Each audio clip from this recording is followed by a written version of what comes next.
Conte merveilleux, Jacob et Wilhelm Grimm, tome 1. Frérot et Sœurette. Frérot prit sa sœurette par la main et dit : « Depuis que notre mère est morte, nous ne connaissons plus que le malheur. Notre belle-mère nous bat tous les jours, et quand nous voulons nous approcher d'elle, elle nous chasse à coups de pied. Pour nourriture, nous n'avons que de vieilles croûtes de pain, et le petit chien sous la table est plus gâté que nous. De temps à autre, elle lui jette quelques bons morceaux. Que Dieu ait pitié de nous, si notre mère savait cela. Viens, nous allons partir par le vaste monde. » Tout le jour, ils marchèrent par les prés, les champs et les pierrailles, et quand la pluie se mit à tomber, Sœurette dit : « Dieu et nos cœurs pleurent ensemble. » Au soir, ils arrivèrent dans une grande forêt. Ils étaient si épuisés de douleur, de faim et d'avoir si longtemps marché qu'ils se blottirent au creux d'un arbre et s'endormirent. Quand ils se réveillèrent le lendemain matin, le soleil était déjà haut dans le ciel et sa chaleur pénétrait la forêt. Frérot dit à sa sœur : « Sœurette, j'ai soif. Si je savais où il y a une source, j'y courrais pour boire.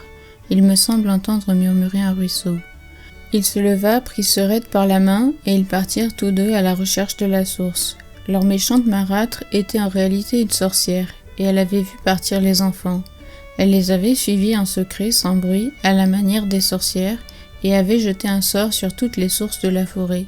Quand les deux enfants en découvrirent une qui coulait comme du vif argent sur les pierres, Frérot voulut y boire, mais Sœurette entendit dans le murmure de l'eau une voix qui disait : « Qui me boit devient tigre, qui me boit devient tigre. » Elle s'écria : « Je t'en prie, Frérot, ne bois pas, sinon tu deviendras une bête sauvage qui me dévorera. » Frérot ne but pas, malgré sa grande soif, et dit : « J'attendrai jusqu'à la prochaine source. » Quand ils arrivèrent à la deuxième source, Sœurette l'entendit qui disait : « Qui me boit devient loup, qui me boit devient loup. » Elle s'écria : « Frérot, je t'en prie, ne bois pas, sinon tu deviendras un loup et tu me mangeras. » Frérot ne but pas et dit : « J'attendrai que nous arrivions à une troisième source. Mais alors je boirai, quoi que tu dises, car ma soif est trop grande. » Quand ils arrivèrent à la troisième source, Sœurette entendit dans le murmure de l'eau : « Qui me boit devient chevreuil, qui me boit devient chevreuil. » Elle dit : « Ah, Frérot, je t'en prie, ne bois pas, sinon tu deviendras un chevreuil et tu partiras loin de moi. » Mais déjà Frérot s'était agenouillé au bord de la source, déjà il s'était penché sur l'eau et il buvait. Quand les premières gouttes touchèrent ses lèvres, il fut transformé en jeune chevreuil. Sœurette pleura sur le sort de Frérot, et le petit chevreuil pleura aussi, et s'allongea tristement auprès d'elle.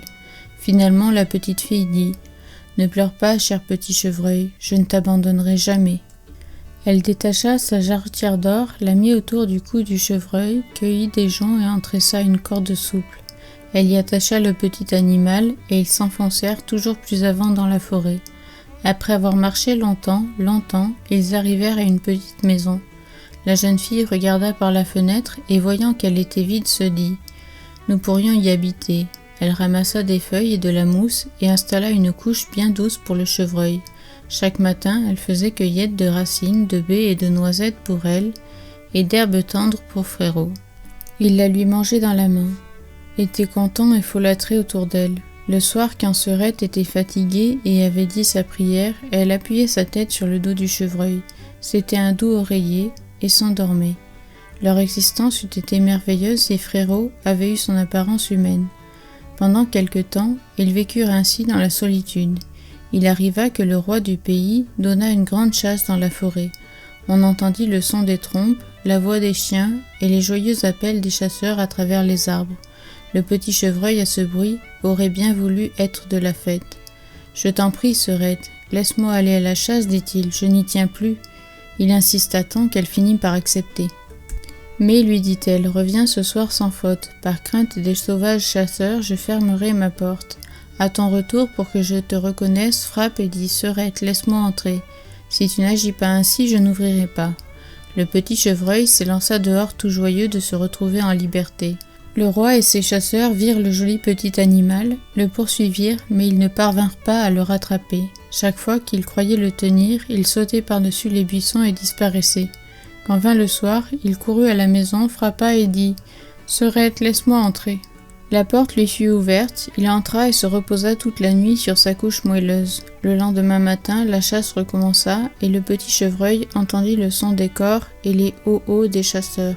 Il ne put résister. « Serette, ouvre, ouvre, il faut que je sorte, dit-il. » Serette ouvrit et lui dit « Mais ce soir, il faut que tu reviennes et que tu dises les mêmes mots qu'hier. » Quand le roi et ses chasseurs revirent le petit chevreuil au collier d'or, ils le poursuivirent à nouveau.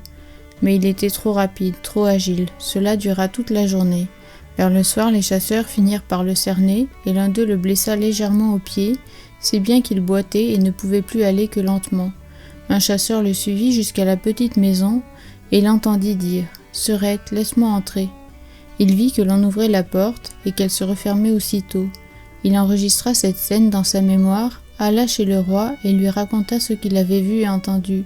Alors le roi dit « Demain, nous chasserons encore. » Serette avait été fort affligée de voir que son petit chevreuil était blessé.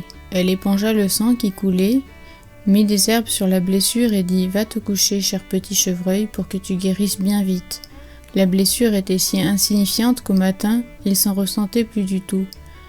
Quand il entendit de nouveau la chasse, il se dit « Je n'y tiens plus, il faut que j'y sois, ils ne m'auront pas. » Serette pleura et dit « Ils vont te tuer, et je serai seule dans la forêt, abandonnée de tous, je ne te laisserai pas sortir. »« Alors je mourrai ici de tristesse, répondit le chevreuil. Quand j'entends le corps, j'ai l'impression que je vais bondir hors de mes sabots. » Serette n'y pouvait plus rien. Le cœur lourd, elle ouvrit la porte et le petit chevreuil partit joyeux dans la forêt.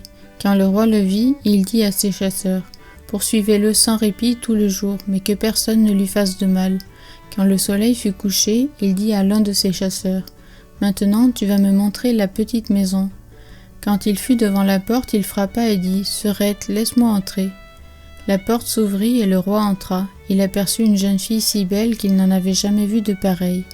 Quand elle vit que ce n'était pas le chevreuil, mais un homme portant une couronne d'or sur la tête qui entrait, elle prit peur. Mais le roi la regardait avec amitié et lui tendit la main et dit « Veux-tu venir à mon château et devenir ma femme ?»« Oh oui, répondit la jeune fille, mais il faut que le chevreuil vienne avec moi, je ne l'abandonnerai pas. » Le roi dit « Il restera avec toi aussi longtemps que tu vivras, et il ne manquera de rien. » Au même instant, le chevreuil arriva. Serette lui passa sa laisse et, la tenant elle-même à la main, quitta la petite maison. Le roi prit la jeune fille sur son cheval et la conduisit dans son château, où leurs noces furent célébrées en grande pompe.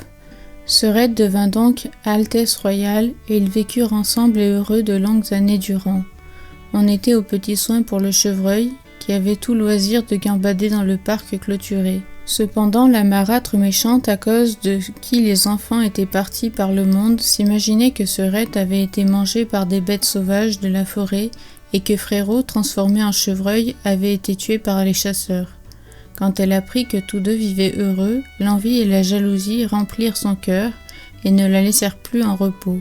Elle n'avait d'autre idée en tête que de les rendre malgré tout malheureux.